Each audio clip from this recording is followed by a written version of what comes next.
शव यात्रा। अमरपुर नाम के एक गांव में विमल हलवाई अपने 2 छोटे बच्चों और बीवी के साथ रहता है। विमल की पत्नी ज्योति भूत प्रेत जादू टोने में बहुत माना करती थी। इसका बिल्कुल विपरीत विमल इन चीजों को दक्यानुसी माना करता था। रोज की तरह विमल अपने मिठाई की दुकान जाने के लिए निकलने की हड़बड़ी में होता है। मैं निकलता हूँ ज्योति, देरी हो जाएगी, दुकान भी खोलनी है मुझे। अजी ध्यान से, आज अमावस्या है। रास्ते में कोई कपड़ा या कुछ भी गिरा हो तो उसे लांग मत दीजिएगा, बगल से चली जाइएगा। अरे ऐसे तो तुम मुझे पागल ही कर दोगी क्या? हाँ, मैं नीचे देखकर चलूं कि सामने से कोई गाड़ी घोड़ा आकर मेरे ऊपर से चला जाए? दोनों हालत में तो मेरी ही मौत है। अरे क्यों सुबह सुबह इतनी अपसुगनी बातें कह रहे हो जी? मेरे गांव में तो ऐसा आंखों के सामने होता हुआ देखा है मैंने, इसीलिए कहती हूँ, वरना मुझे क्या, पड़ोसी को तो नहीं कहना चाहती मैं।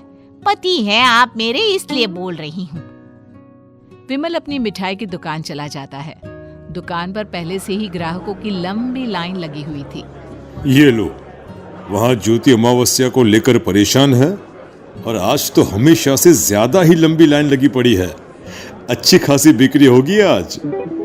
विमल दुकान खोलता है। एक के बाद एक ग्राहक उसकी दुकान पर मिठाई ले रहे होते हैं। तभी गांव की एक बूढ़ी औरत विमल से कहती है, जिस तेजी से बिक्री हो रही है, कहीं किसी की नजर ना लग जाए, नींबू मिर्ची टांग ले।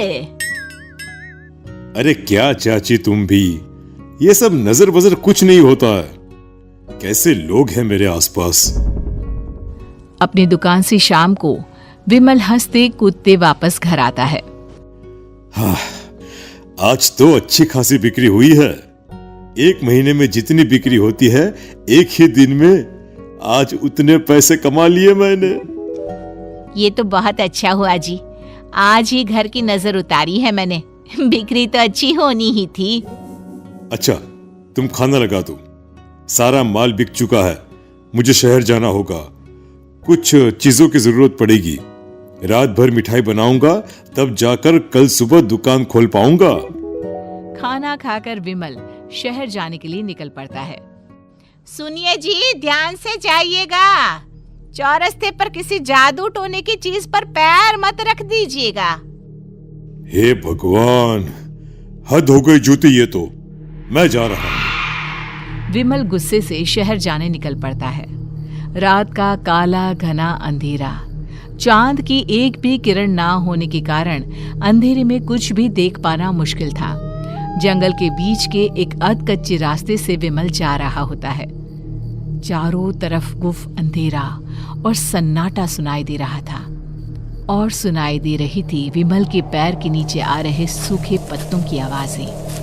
तभी अचानक दूर से उसे कुछ आवाजें सुनाई देती है। अरे, ये इतनी रात को जंगल के रास्ते कौन जा रहा है? शायद कोई टोली होगी।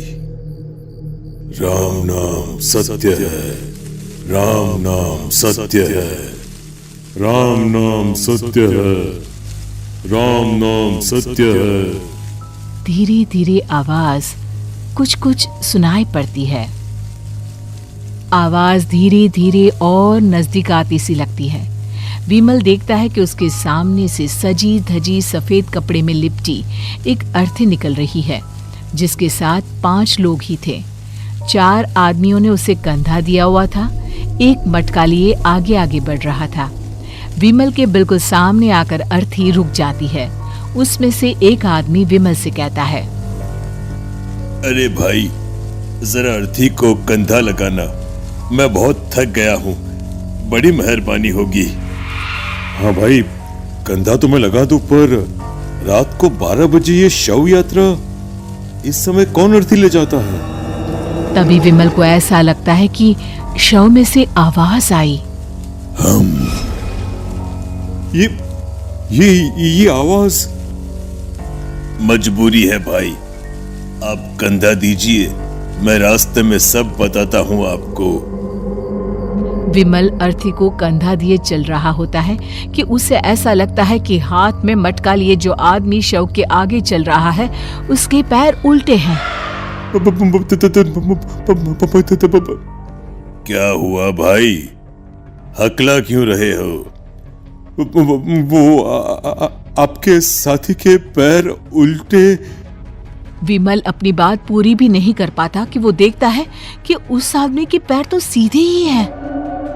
अरे नहीं, कुछ नहीं, मुझे शायद वहम हुआ होगा।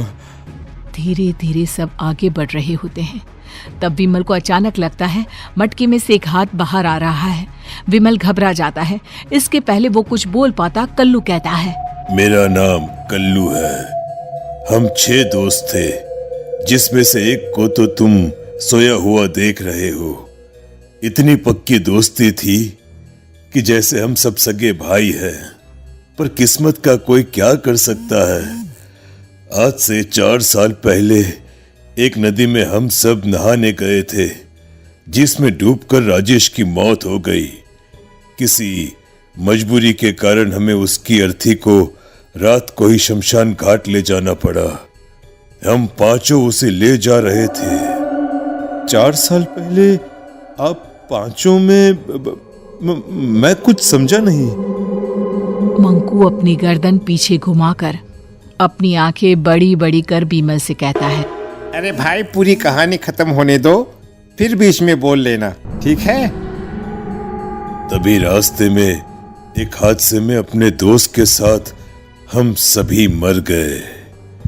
वो सामने देखो, हमारा दोस्त। विमल सामने देखता है। उसे दिखता है कि एक ऐसा आदमी जिसका शरीर कई जन्मों से पानी के अंदर रहने के कारण सफेद पड़ गया है। उसकी आंखें बाहर की ओर निकली हुई थी। फिर ये अर्थी किसकी है?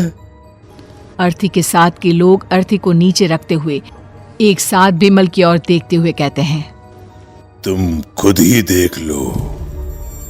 विमल शव पर से सफेद कपड़ा हटाता है। शव की जगह खुद को ही देखकर विमल के होश उड़ जाते हैं। वो शव विमल की ही थी। पलक झपकते ही विमल उस अर्थी की जगह पर होता है। 6 के 6 दोस्त उसी तरह अर्थी को उठाकर चलने लग जाते हैं। राम नाम सत्य है। राम नाम सत्य है। राम नाम सत्य है।